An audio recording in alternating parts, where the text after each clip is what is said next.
CM Revanth Reddy deputy CM బట్టి విక్రమార్క ఢిల్లీకి బయలుదేరారు. బేగంపేట నుంచి స్పెషల్ ఫ్లైట్లో ఢిల్లీకి బయలుదేరారు.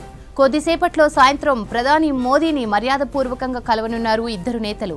రాష్ట్రానికి రావాల్సిన నిధులు, ఇతర అంశాలపై ప్రధానితో డిస్కస్ చేయనున్నారు. దాదాపు 20 అంశాలపై ప్రధానికి రిప్రజెంటేషన్ ఇవ్వనున్నారు. మరోవైపు ప్రధానితో భేటీ తర్వాత కేంద్ర ఆర్థిక మంత్రి నిర్మలా సీతారామన్తో సమావేశమయ్యే అవకాశం ఉంది. ఢిల్లీ టూర్లో కాంగ్రెస్ ముఖ్య నేతలను కలవనున్నారు సీఎం రేవంత్. మిగిలిన కేబినెట్ బెర్తులు, ఎమ్మెల్సీల పదవుల భర్తీ, నామినేటెడ్ పోస్టులు, లోక్సభ ఎన్నికలపై చర్చించే అవకాశం ఉంది. సీఎం ఢిల్లీ టూర్ అప్డేట్స్ మరిన్ని డీటెయిల్స్ మదార్ అందిస్తారు. Madar, over to you.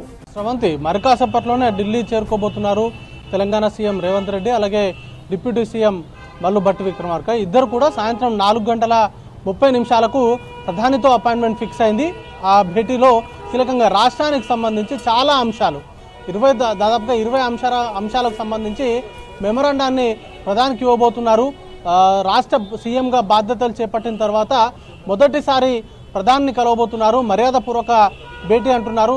సాధారణంగా ఏదైనా రాష్ట్రంలో ప్రభుత్వాలు ఏర్పడిన తర్వాత ఆ రాష్ట్రాల సీఎంలు, డిప్యూటీ సీఎంలు ప్రధానితో భేటీ అవ్వడం అనేది కూడా రెగ్యులర్ ప్రాసెస్. ఇది ఇప్పుడు తాజాగా ఈ ఇద్దరు భేటీ కూడా రొటీన్ ప్రాసెస్లో భాగంగానే ఈ భేటీ ఉండబోతుంది.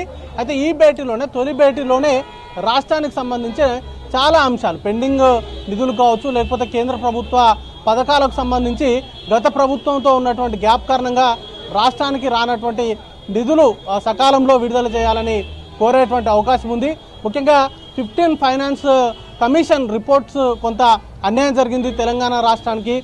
వాటికి సంబంధించిన బకాయిలు కూడా ఆల్మోస్ట్ 45,000 కోట్ల పైచీలకు కేంద్ర ప్రభుత్వం నుంచి రావాల్సిందిగా లెక్కలు అనేది కూడా తీస్తూ ఉన్నారు. అలాగే కేంద్ర ప్రభుత్వం నుంచి కేంద్ర ప్రభుత్వ పథకాలు కావచ్చు, లేకపోతే ఇతర గ్రాంట్ల రూపంలో వచ్చేవి కావచ్చు, లేకపోతే వెనుకబడిన జిల్లాలకు ఇచ్చేటువంటి నిధులు, ఇలా కేంద్ర ప్రభుత్వం నుంచి రావాల్సినటువంటి నిధులన్నింటినీ కూడా ఇవ్వాల్సిందిగా సకాలంలో ఇస్తే రాష్ట్రంలో కొంత ఆర్థిక ఇబ్బందులు అనేది కూడా తప్పుతాయి.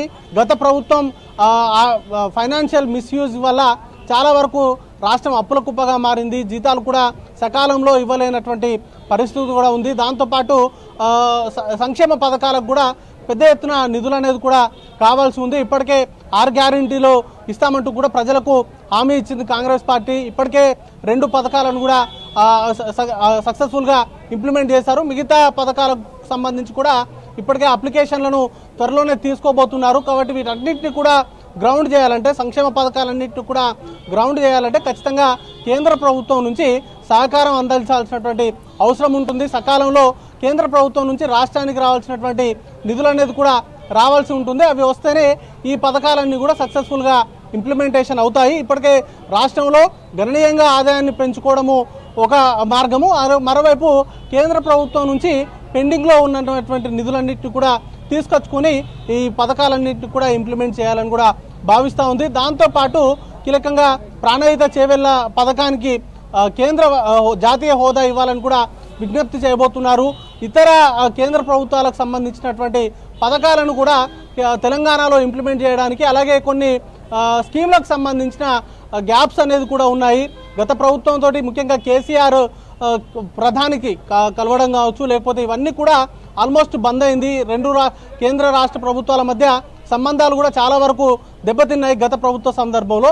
బట్ ఇప్పుడు అందుకు పూర్తి భిన్నమైనటువంటి విధానాల్లో, ముఖ్యంగా ఫెడరల్ స్ఫూర్తితోటి కేంద్రంలో ఏ పార్టీ అధికారంలో ఉన్నా, రాష్ట్రంలో ఏ పార్టీ అధికారంలో ఉన్నా రాష్ట్రాల అభివృద్ధికి ఖచ్చితంగా కేంద్ర ప్రభుత్వం సహకారాలు అందితేనే అన్ని రాష్ట్రాలు కూడా అభివృద్ధి చెందుతాయనేటువంటి నినాదంతో రాష్ట్ర ప్రభుత్వం కూడా భావిస్తూ ఉంది. దానిలో భాగంగానే ప్రధానిని కలిసి ఈ పెండింగ్ అంశాలకు సంబంధించి, ముఖ్యంగా విభజన చట్టంలో ఉన్నటువంటి అంశాలు కూడా చాలా వరకు అపరిష్కృతంగా ఉన్నాయి. భవన్ విభజన కావచ్చు, లేకపోతే కొన్ని షెడ్యూల్ 9, 10 సంస్థలకు సంబంధించిన విభజనలు కూడా చాలా వరకు జాప్యం జరిగినటువంటి పరిస్థితి ఉంది. కృష్ణా నది జలాలకు సంబంధించినటువంటి అంశాలు కూడా ఉన్నాయి. అలాగే గత ప్రభుత్వం ఏదైతే మిస్మేనేజ్మెంట్ చేసిందో ఆ అంశాలను కూడా ఇప్పటికే అసెంబ్లీ వేదికగా వైట్ పేపర్స్ రిలీజ్ చేశారు. వాటిపైన ప్రధాని దృష్టికి కూడా తీసుకురావాలని కూడా ప్రభుత్వం భావిస్తూ ఉంది. దానిలో భాగంగానే వీటన్నిటిని కూడా ప్రధానికి వివరించేటువంటి అవకాశం ఉంది. దాంతోపాటు సమ్మక్క సారలక్క జాతీయ పండుగగా గుర్తించినప్పటికీ నిధుల సహకారంలో రిలీజ్ చేయట్లేదు అనే కొంత జాప్యం అనేది కూడా సాగుతూ ఉంది. ఇప్పటికే ఫిబ్రవరిలో సమ్మక్క సారలమ్మ జాతరకు సంబంధించినటువంటి ఏర్పాట్లను కూడా రాష్ట్ర ప్రభుత్వం చేస్తూ ఉంది. వాటికి సంబంధించినటువంటి నిధులు ఇవన్నీ కూడా నీతి ఆయోగ్ కూడా గతంలోనే మిషన్ కాకతీయ, మిషన్ భగీరథ వంటి పథకాలకు 19,000 కోట్ల పైచీలకు ఇవ్వాలంటూ కూడా సిఫారసు చేసింది. ఆ నిధులు కూడా రాష్ట్ర ప్రభుత్వానికి రాలేదు. రాష్ట్ర ప్రభుత్వం నుంచి కొన్ని ఉత్తర ప్రత్యుత్తరాలు జరిగినప్పటికీ కూడా వాటికి సంబంధించి ఇంప్లిమెంటేషన్ రాలేదు. ఆ నిధులు కావచ్చు, ఇవన్నిటి కూడా అంటే రాష్ట్ర ప్రభుత్వం యొక్క ప్రస్తుత ఆర్థిక పరిస్థితిని వివరిస్తూనే రాష్ట్రానికి సహకరించాలి. కొత్తగా ప్రభుత్వం ఏర్పడింది. ఈ ప్రభుత్వం ఏర్పడినటువంటి నేపథ్యంలో ఆర్థిక ఇబ్బందులు ఉన్నాయి రాష్ట్రానికి సంబంధించి. ఇటు సంక్షేమం కావచ్చు, లేకపోతే అభివృద్ధికి సంబంధించినటువంటి విషయాలు కూడా చాలా ఉన్నాయి. కాబట్టి వాటిని ఫుల్ఫిల్ చేసుకునేందుకు కేంద్ర ప్రభుత్వ సహకారం అనేది కూడా కావాల్సి ఉంటుంది. దాంతోపాటు నేషనల్ హైవేస్ కనెక్టివిటీని మరింత పెంచడంతో పాటు రాష్ట్రంలో ఇప్పటికే స్టేట్ హైవేస్గా గుర్తించినటువంటి హైవేస్ని నేషనల్ హైవేస్గా అప్గ్రేడ్ చేస్తే ఆ భారం అనేది కూడా రాష్ట్ర ప్రభుత్వం మీద చాలా వరకు తగ్గేటువంటి అవకాశం ఉంటుంది. వీరన్నిటిని కూడా ప్రధాని దృష్టికి తీసుకెళ్లేటువంటి అవకాశం ఉంది.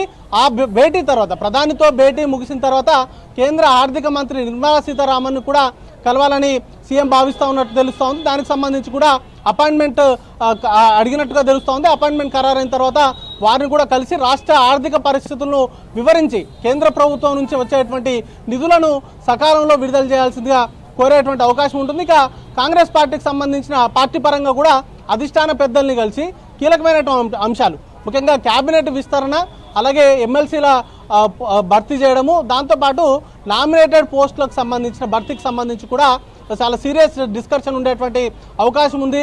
లోక్సభ ఎన్నికలు త్వరలోనే రాబోతున్నాయి కాబట్టి వాటికి సంబంధించి కూడా ఇప్పటికే ఇన్ఛార్జీలను నియమించారు. వాటికి సంబంధించి కూడా ఏ విధంగా ముందుకెళ్ళాలి, జిల్లాలకు సంబంధించి ఇన్ఛార్జ్ మంత్రులకు బాధ్యతలు అప్పగించారు, కొంత ఇన్ఛార్జీలను కూడా నియమించారు. ముందస్తుగానే ఈసారి సీట్ల ప్రకటన కూడా ఉండేటువంటి అవకాశం ఉంటుంది అనేటువంటి చర్చ నడుస్తూ ఉంది. కాబట్టి ఈ లోక్సభ ఎలక్షన్స్ లోపే ఈ నామినేటెడ్ పోస్టులకు సంబంధించినటువంటి భర్తీ చేయాలని కూడా రాష్ట్ర ప్రభుత్వం సీఎం భావిస్తూ ఉన్నారు. ఆయన పీసీసీగా కూడా ఉన్నారు. ఇప్పటికే పార్టీ కోసం, గతంలో పార్టీ కోసం పనిచేసినటువంటి నాయకులకు సముచిత స్థానం కల్పిస్తాము. అలాగే ఎమ్మెల్యే ఎన్నికల సందర్భంలో కొంత సీట్ ఆశించి సీట్లు రానటువంటి నాయకులకు కూడా ఎంపీ స్థానాల్లోనో లేకపోతే ఎమ్మెల్సీగానో అవకాశం ఇస్తామంటూ కూడా వారికి కూడా హామీలు ఇచ్చారు. కాబట్టి రేపు రానున్నటువంటి లోక్సభ ఎన్నికల్లో వీరంతా క్యాడర్ అంతా కూడా కలిసికట్టుగా పనిచేయాల్సినటువంటి పరిస్థితి ఉంటుంది. కాబట్టి వాటన్నిటిని దృష్టిలో ఉంచుకొని ఈ పార్టీ పరంగా తీసుకునేటువంటి నిర్ణయాలు, అలాగే నామినేటెడ్ పోస్టుల భర్తీకి సంబంధించి కూడా కీలక నిర్ణయాలు అయితే అధిష్టాన పెద్దలతో చర్చించి నిర్ణయం తీసుకునేటువంటి అవకాశం ఉంది. శ్రవంతి, వీరితో భేటీ ముగిసిన తర్వాత రేపు మధ్యాహ్నం అట్లా నాగపూర్ బయలుదేరుతారు. ఎల్లుండి నిర్వహించేటువంటి భారీ బహిరంగ సభలో కాంగ్రెస్ పార్టీకి సంబంధించి ఆవిర్భావ సభని నాగపూర్లో నిర్వహించబోతున్నారు. సుమారు దేశవ్యాప్తంగా 10 లక్షల మంది హాజరు అయ్యేలాగా ఏర్పాట్లు అనేది కూడా చేస్తూ ఉన్నారు. ఆ సమావేశాల్లోనే కాంగ్రెస్ పార్టీకి సంబంధించిన, పీసీసీకి సంబంధించిన కీలక నేతలు, అలాగే కాంగ్రెస్ పాలిత రాష్ట్రాలకు సంబంధించిన ముఖ్యమంత్రులు ఆ సమావేశాలు హాజరు కాబోతున్నారు. కాబట్టి రేపు మధ్యాహ్నం తర్వాత నాగ్పూర్కు వెళ్ళి అక్కడికి సంబంధించినటువంటి ఏర్పాట్లు కావచ్చు, అలాగే ఎల్లుండి జరగబోయేటువంటి కార్యక్రమంలో కూడా ఈ ఇద్దరు నేతలు పాల్గొంటారని కూడా పార్టీ వర్గాల నుంచి సమాచారం అంతా ఉంది.